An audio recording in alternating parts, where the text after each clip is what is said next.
to the Protagonist Pub. My name is Tammy, and this is where characters gather.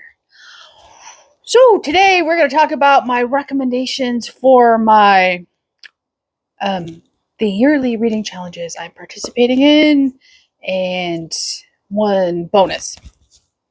Hey, why are you coming up? Need a piece of tape. So first up, let's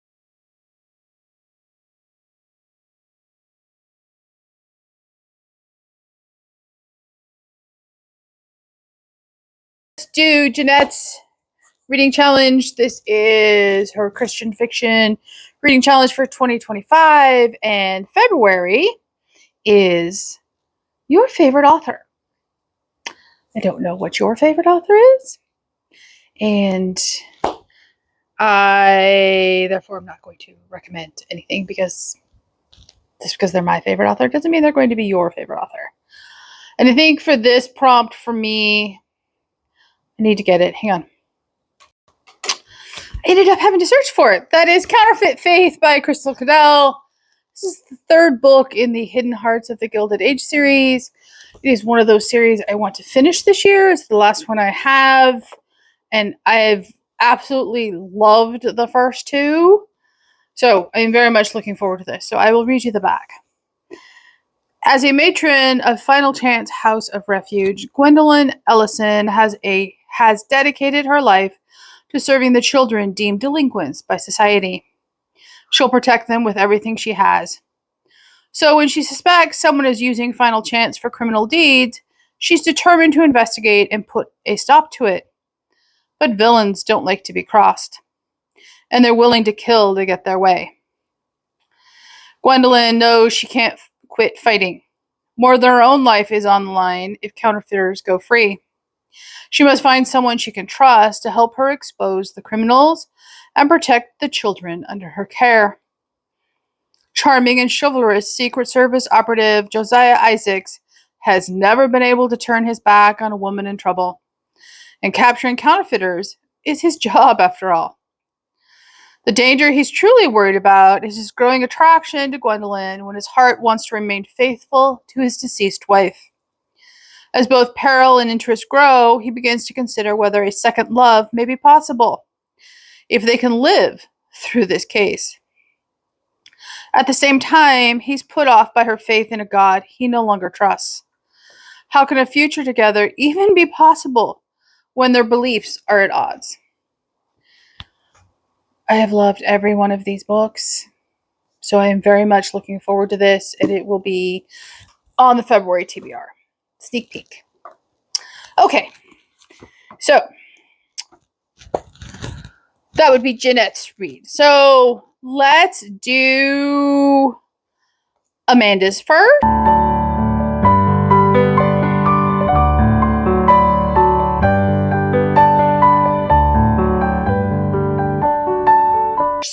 Or second, and that would be Sweet as Southern Tea. This is a book with sweet food or drink, and this was not difficult. Unsurprisingly, if you know anything about me as a reader, this was not difficult. So I don't leak. That's just rude. Went and grabbed some books to our checkouts from the library. One is a recent library purchase that I probably would have passed up if not for this prompt, but it was $1. Actually, I think this one was $3 because it's relatively a new release. Let me see. 2020. Okay, that was overpriced. Oh, it's fine. So I have 5 books, and I pulled them all either from my shelves or from the library, and I think I have some pulled up on my laptop too. So let's talk about the books I pulled first. The first one is Recipe for Persuasion by Sonali Dev. I have read nothing by this author. I know this is a retelling of Persuasion by Jane Austen, which, Won't surprise anybody when I say I didn't like Persuasion by Jane Austen, so this is kind of unique for me. But I'll read you the back anyway. Chef Ashna Raj desperately needs a new strategy to save her beloved restaurant and prove to her estranged, overachieving mother that she isn't a complete screw-up.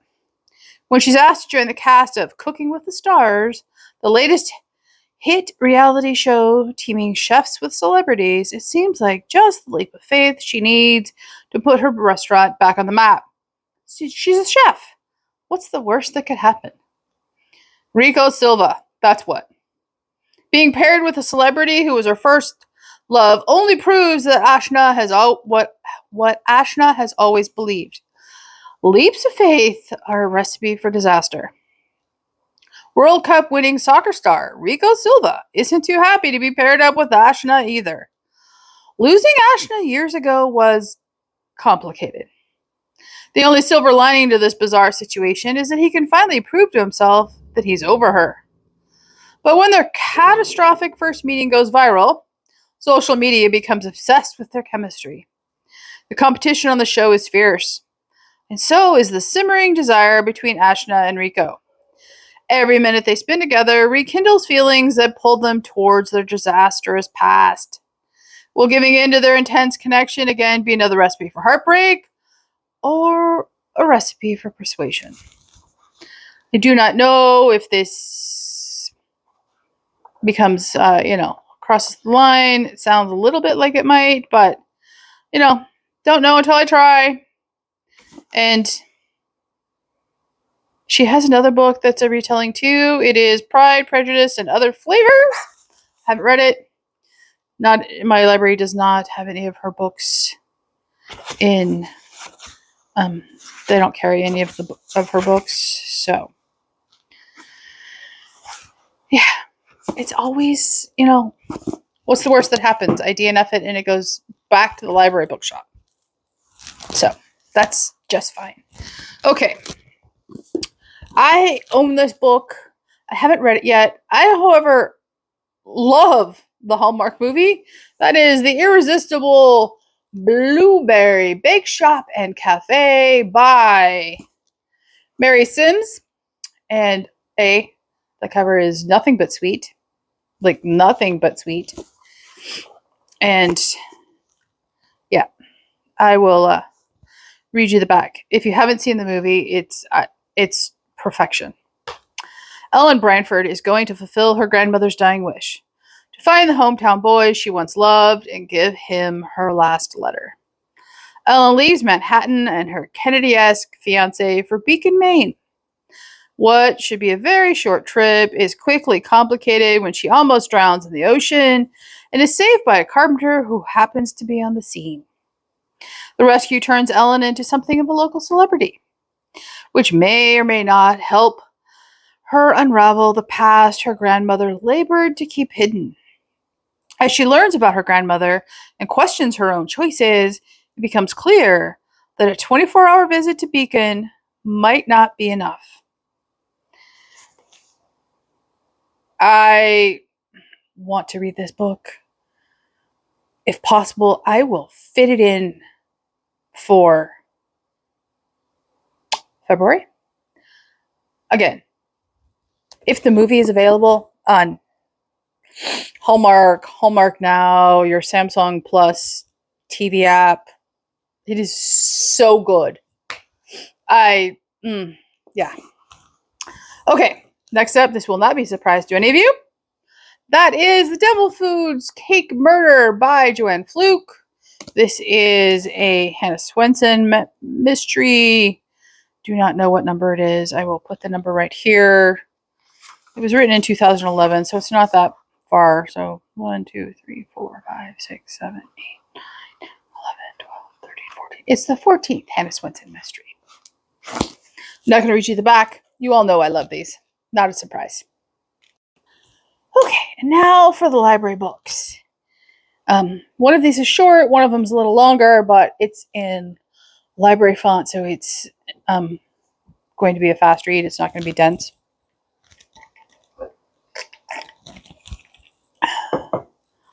First up would be Like Water for Chocolate by Laura Esquivel. This is told in a series. The chapters are all a month, and they all have a recipe in them. And I believe the recipe for January is Christmas rolls. Maybe it's February. Is wedding cake. So I'm definitely reading this one. I've wanted to read it for a while. The chapters are not long. It's an easy chapter a day if it comes to that. And I'm undoubtedly going to fall in love with the food. So, yeah. This is just going to make me hungry reading it. So I'm going to stop. Okay, next up is When in Doubt, Add Butter by Beth Harbison. I'm not going to read you the back of this one.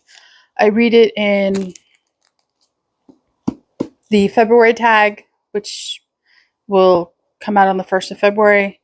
But, it has, it's library font. It's not going to be a long read. It's 335 pages. So, but I love the cover. It's definitely got sweet food on the cover. Again, I'm watching my list go out of control. Okay, let's see what's on the laptop for Amanda's prompt, because I know there's something. That is not it. Here we go. Okay. First up would be the Cider Shop Mysteries by Julianne Lindsay. This is a trilogy. You can read them as standalones if you want. They're cozy mysteries. They all involve apples in some respect. I love them all. This is an easy recommendation. Next up is a Mary Kay Andrews book that is Deep Dish. I read this many moons ago. I don't own a copy of it. And it too has battling TV chefs. I will read you the blurb. Battling TV chefs. A handsome Georgia redneck and a struggling young professional woman find themselves competing for a coveted weekly time slot on national television.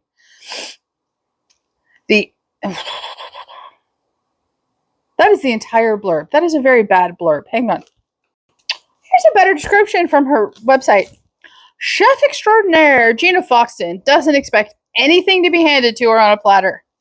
After years of hard work, the former runner-up Miss Teen Vidalia Onion is now the host of her own local Georgia public television show called Fresh Start, and she's dating the show's producer. But when her show gets canceled and she catches her boyfriend in flagrante delicto with the boss's wife, Gina realizes she's meant for bigger and better things. The cooking channel is looking for its next star, and Gina is certain that she fits the bill. Trouble is, the execs also have their eye on Mr. Kill It and Grill It, the star of a hunting, fishing, and cooking show called Vittles. Tate is the ultimate man's man, with a dog named Moon Pie and a penchant for flannel shirts. Little does Gina know, though, that she and Tate are soon to embark on the cook-off of their lives. Y'all, I laughed so much at this book. It was hysterical. Can I tell you it's 100% clean? No. Did it matter to me? No. Would I read it again in a heartbeat? Oh, yeah. I would. I absolutely would. Okay. Next up would be the Secret French Recipes of Sophie Valreau. This sounds so good. I so want to read this. It is the first book in the Sophie Valreau series, and I will read you the blurb. A disgraced chef rediscovers her passion for food and her roots in this stunning novel, rich in culture and full of delectable recipes. French-born American chef Sophie Valreau had one dream: to be part of the 1% of female chefs running a Michelin-starred restaurant. From spending summers with her grandmother, who taught her the power of cooking and food, to attending the Culinary Institute of America, Sophie finds herself on the cusp of getting everything she's dreamed of, until her career goes up in flames. Sabotaged by a fellow chef, Sophie is fired, leaving her reputation ruined and confidence shaken. To add fuel to the fire, Sophie learns that her grandmother has suffered a stroke and takes the red eye to France. There, Sophie discovers the simple home she remembers from her childhood is now a luxurious chateau, complete with 2 restaurants and a vineyard. As Sophie tries to reestablish herself in the kitchen, she comes to understand the lengths people will go for success and love and how dreams can change. I think this sounds fantastic. Like, fantastic. I cannot wait to read this book. I don't remember if it's on Kindle Unlimited, but yeah, I really, really want to read this. Another one I want to read that's first in a series, and given what the title is, I'm surprised I haven't read it yet. That is Chocolat by Joanne Harris. It's the first book in the Chocolat series. I also have not seen the movie, so I will read you a little bit of this one. A timeless novel of a straight-laced village's awakening to joy and sensuality. Every page offers a description of chocolate to melt in the mouths of chocoholics, francophiles, armchair gourmets, cookbook readers, and lovers of passion everywhere. Yeah, I need to read this book. Just gonna say that. Okay, last up as a possible choice for Amanda's prompt this month is The City Baker's Guide to Country Living by Louise Miller. And I think this cover is adorable. So I will. How did I not? I have one more to add after this. I will read you the blurb. A heartfelt novel about a big city baker who discovers the true meaning of home, and that sometimes the best things are found when you didn't even know you were looking. When Olivia Rawlings, pastry chef extraordinaire for an exclusive Boston dinner club, sets not just her flambéed dessert, but the entire building alight, she escapes to the most comforting place she can think of, the idyllic town of Guthrie, Vermont, home of Bagbalm, the country's longest-running contra dance, and her best friend Hannah. But the getaway turns into something more lasting when Margaret Hurley, the cantankerous, sweater-set-wearing owner of the Sugar Maple Inn, offers Livy a job. Broke and knowing that her days at the club are numbered, Livy accepts. Livy moves in with her larger-than-life, uber-enthusiastic dog Salty into the sugar house on the inn's property and begins creating her mouth-watering desserts for the residents of Guthrie. Soon, she uncovers the real reason she has been hired, to help Margaret reclaim the inn's blue ribbon status at the annual county fair apple pie contest. With the joys of a fragrant kitchen and the sound of banjos and fiddles being tuned in a barn and the crisp scent of the orchard just outside the front door, Livy soon finds herself immersed in the small town life. And when she meets Martin McCracken, the Guthrie native who has returned from Seattle to tend to his ailing father, Livy comes to understand that she may not be alone in the world as she once thought. But then another new arrival takes the community by surprise, and Livy must decide whether to do what she does best and flee, or stay and finally discover what it means to belong. Olivia Rawlings may finally find out that the life you want may not be the one you expected. It could be even better. So while I think this works beautifully for Amanda's prompt, I have a sneaking suspicion that this is going to show up for a small town romance choice for the book club. In what month is it? Let's see.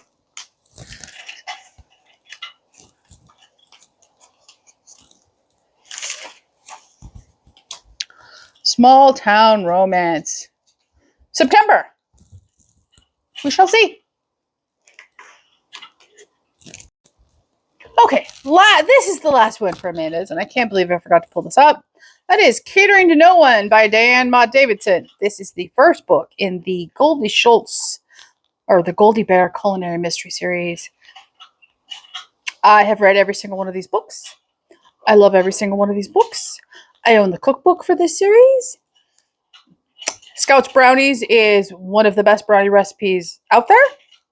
And if you love food and you love extended family stories and strong women characters that aren't annoying and combative, oh, then you need to pick up this series. So I'll read you a little bit of the first blurb. Catering a wake is not Goldie's idea of fun. Yet the Colorado caterer throws herself into preparing a savory feast, including poached salmon and strawberry shortcake. Buffet designed to soothe 40 mourners. And her culinary efforts seem to be exactly what the doctor ordered.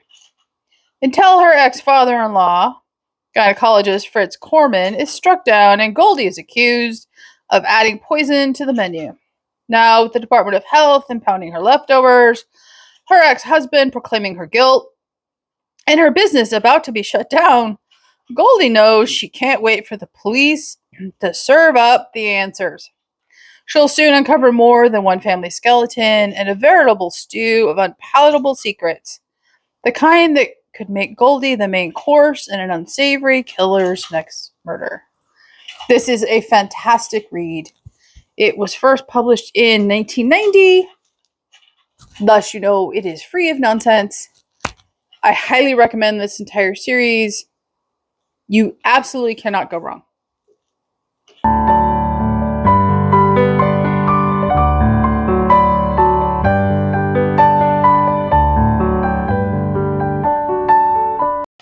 All right, next up, we're going to do Anne's Reading the Classics Challenge. Here's her graphic. And February is Read a Gothic Novel. So I'm going to do the recommendations for the Read a Gothic Novel that's a classic, and then I have some contemporary recommendations for the challenge that don't qualify as being over 50 years old. So first, let's do the ones on my computer. First up would be A Picture of Dorian Gray by Oscar Wilde. I'm sure everyone has read this by now. I don't need to read the description, but if you want to participate and you would like a shorter classic, A Picture of Oscar Wilde, Picture of Dorian Gray is a very quick read. It's impactful. I adored it when I read it in high school. So, easy Gothic. And then there is And There Were None by Agatha Christie. This is a locked room mystery. Takes place on an island. It too is a fast read. The audio version of it is fantastic. I highly recommend the audio version. It reads great. It fulfills this prompt perfectly. It takes place on an island in an abandoned. It's not technically a castle, but it's a very old aristocratic manor. So if you stretch the definition, it can be called one. And it's fantastic. And next up would be, next up, and this is on my February TBR, or it will be on my February TBR. It's also part of the Read My Life Challenge. That would be The Shivering Sands by Victoria Holt. This was published in 1969. And I love this cover. I know I'm going to it's dated, but I don't care. I love the cover. It is, to the best of my knowledge, it is the original cover, and I'm going to listen to this on audio because, as you imagine, it is hard to find a Victoria Holt in physical format these days, but I have the audio. So I will read you the blurb. The new novel by the modern mistress of romantic suspense is set on the coast of Kent. at a great estate overlooking the infamous Shivering Sands. Quicksands that have swallowed entire ships unfortunate enough to sail into them. Caroline Verlaine, a young widow, comes to work at the estate, hoping to discover the cause of the mysterious disappearance of her sister, who had been studying at the nearby Roman ruins. Caroline found her employers a strange family, haunted by the tragedies of the past, scarred by distrust.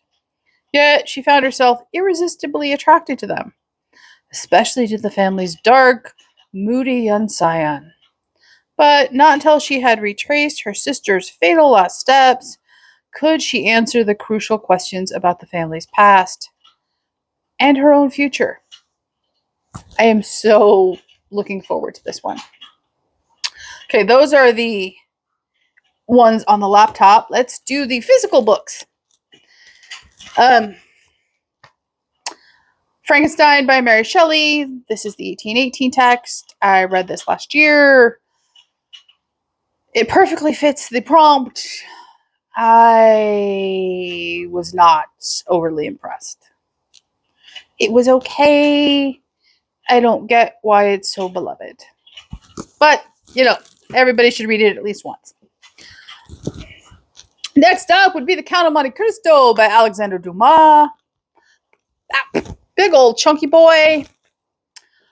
This would be another one that I read last year. I was unimpressed by. Fits the prompt perfectly. It fits the challenges perfectly.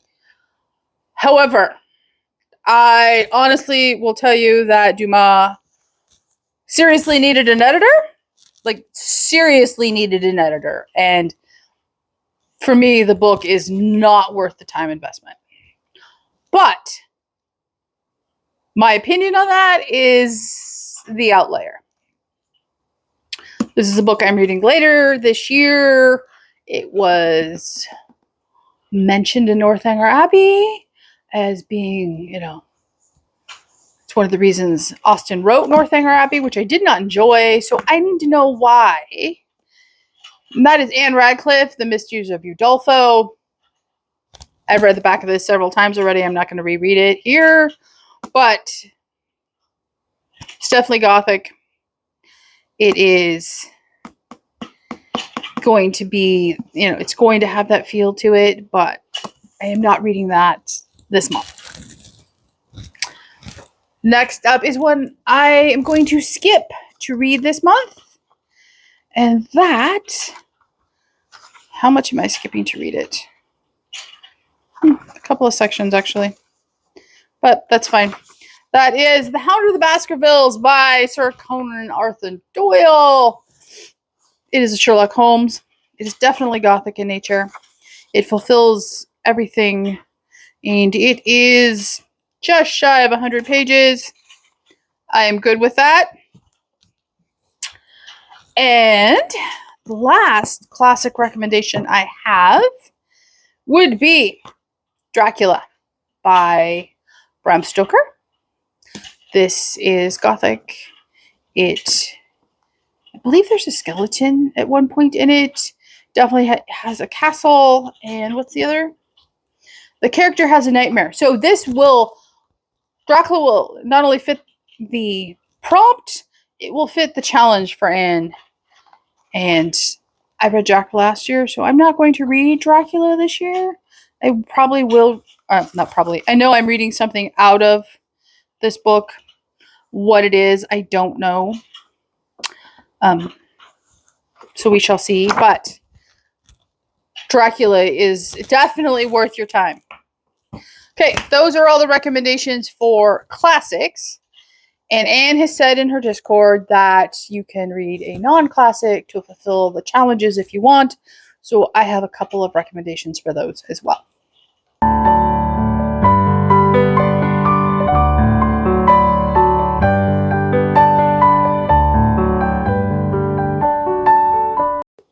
And Anne's challenge prompts for February are a nightmare in the title, or the character has a nightmare. A skeleton appears in the story. And a castle. So I have some recommendations on the laptop and sitting next to me. So let's do the laptop first. First up would be Thorny Hold by Mary Stewart.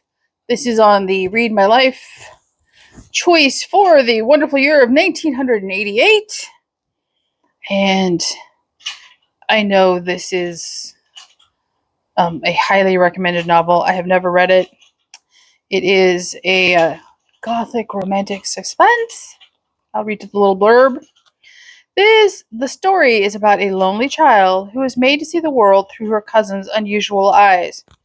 When the child becomes a young woman, she inherits her dead cousin's house, as well as her reputation among the local community as a witch.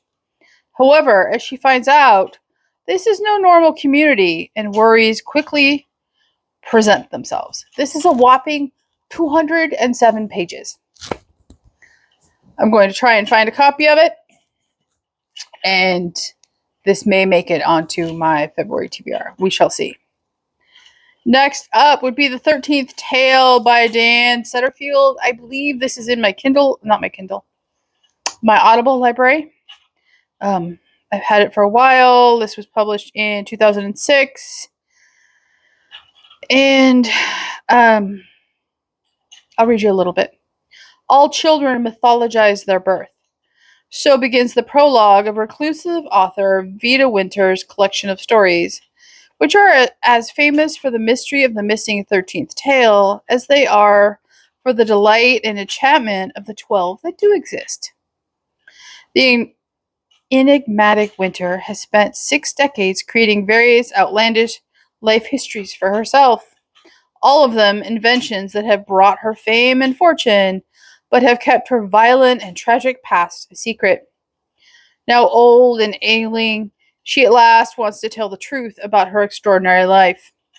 She summons biographer Margaret Lee, a young woman for whom the secret of her own birth, hidden by those who loved her most, remains an ever-present pain. Struck by a curious parallel between Miss Winter's story and her own, Margaret takes on the commission. As Vita disinters the life she meant to bury for good, Margaret is mesmerized. It is a tale of gothic strangeness featuring the Englefield family, including the beautiful and willful Isabel, the feral twins Adeline and Emmeline, a ghost, a governess, a topiary garden, and a devastating fire. Margaret succumbs to the power of Vita's storytelling, but remains suspicious of the author's sincerity. She demands truth from Vita, and together they confront the ghosts that have haunted them while becoming finally transformed by the truth themselves. The 13th Tale is a love letter to reading, a book for the feral reader, and all of us. A return to that rich vein of storytelling our parents loved and that we loved as children. Diane Setterfield will keep you guessing, make you wonder, move you to tears and laughter, and in the end, deposit you breathless yet satisfied back upon the shores of your everyday life. I think it sounds fantastic. So, next up, I know I've put this on a possible choice for my 2005 Read Your Life Challenge. That is The Historian by Elizabeth Kostova. And it is over 700 pages, which generally isn't a problem for me. However, it's another vampire book. Vampires aren't really my thing. But it definitely meets, the aspects of Anne's challenge this month. It's gothic. I would not be surprised if there was a castle in it and people had nightmares. So it is an option. It isn't one I'm pursuing this year at all. Okay, next up is one I really want to read. And why is the title of the series in Spanish? Oh well. That is The Shadow of the Wind by Carlos Ruiz Zafón. This is the first book in the Hang on, I need to. Cemetery of Forgotten Books is the name of the series. Hang on. This was originally written in Spanish. I'm very intrigued by this book. It is just shy of 500 pages. I want to find a physical copy of this, and I haven't done so yet. So it is, I'll read you the description. Barcelona, 1945. A city slowly heals from its war wounds, and Daniel, an antiquarian book dealer's son, who mourns the loss of his mother, finds solace in a mysterious book entitled The Shadow of the Wind by one Julian Carax. But when he sets out to find the author's other works, he makes a shocking discovery. Someone has been systemically destroying every copy of every book Carax has written. In fact, Daniel may have the last of Carax's books in existence. Soon, Daniel's seemingly innocent quest opens a door into one of Barcelona's darkest secrets. An epic story of murder, madness, and doomed love. If you know me, you know how much that book is right up my alley. So, next up would be one of my favorite books of all time. That is The Name of the Rose by Umberto Eco. I have read the book. I absolutely love the book. I've seen the movie. I absolutely love the movie. I highly recommend them both. Highly, highly recommend them both. I'll read you the blurb for this one. The year is 1327. Franciscans in a wealthy Italian abbey are suspected of heresy, and Brother William of Baskerville arrives to investigate. When his delicate mission is suddenly overshadowed by 7 bizarre deaths, Brother William turns to the logic of Aristotle, the theology of Aquinas, and the empirical insights of Roger Bacon to find the killer. He collects evidence, deciphers secret symbols and coded manuscripts, and digs into the eerie labyrinth of the abbey, where the most interesting things happen at night. Armed with a wry sense of humor and a ferocious curiosity.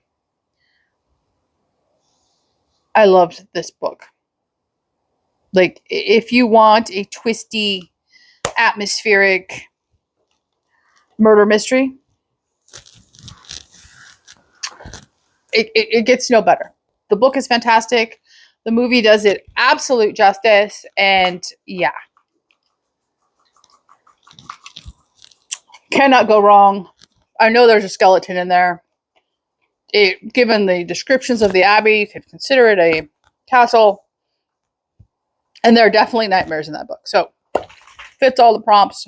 It's perfection. Okay, now for some modern recommendations. This is one I want to read that I own. That is The Distant Hours by Kate Morton. I love this book. And I'm losing my voice.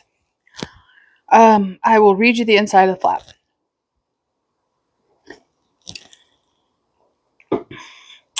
Edie is the only child of a respectable, if dull, parents who, when she was growing up, did little to nurture her natural love of words or mystery. But now, a letter that should have been delivered 50 years earlier arrives for her mother and sends Edie on a journey into the past. It takes her to Milderhurst Castle, a great but moldering old house in Kent, where the Blythe spinsters live, and where she discovers her mother was billeted as a 13-year-old child during World War II. The elder Blythe sisters are twins and have spent most of their lives looking after the third and youngest sister, Juniper, who hasn't been the same since her fiancé jilted her in 1941. Inside the decaying castle, Edie begins to unravel her mother's past, but there are other secrets hidden in the stones of Milderhurst. The truth of what happened in the distant hours of the past has been waiting a long time for someone to find it. Morton pays homage to the classics of Gothic fiction, spinning an intricate web of mystery and suspense that will stay with the reader long after the last page. So,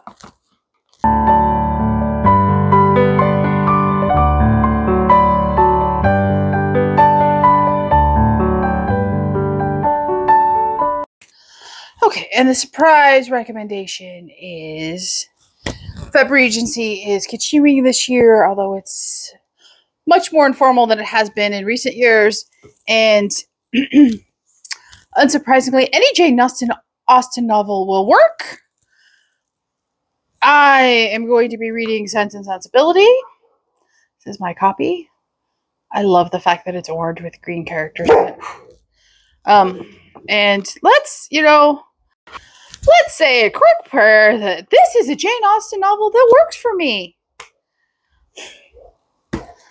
I'm hopeful. I'm very, very hopeful, but I'm also very, very scared simultaneously. So this is her first published novel. It is the story of two sisters, Eleanor and Marianne. Each sister embodies a unique set of traits. Eleanor is sense, discreet and sound of judgment, while Marianne is sensibility, emotional and impulsive. Through the lives and adventures of the two sisters in matters of love and relationships, Austen captures the need for both sense and sensibility in one's life, the need for heart that feels deeply and a mind that goes forth with caution. This sounds much more up my alley than, let's say, Persuasion. And yeah. So that is the first Feb Regency. And the next one would be Shadows of Swanford Alley by Julie Clausen. Almost any Julie Clausen book will be set in the Regency area. In fact, I cannot think of one she's written that isn't set in Regency.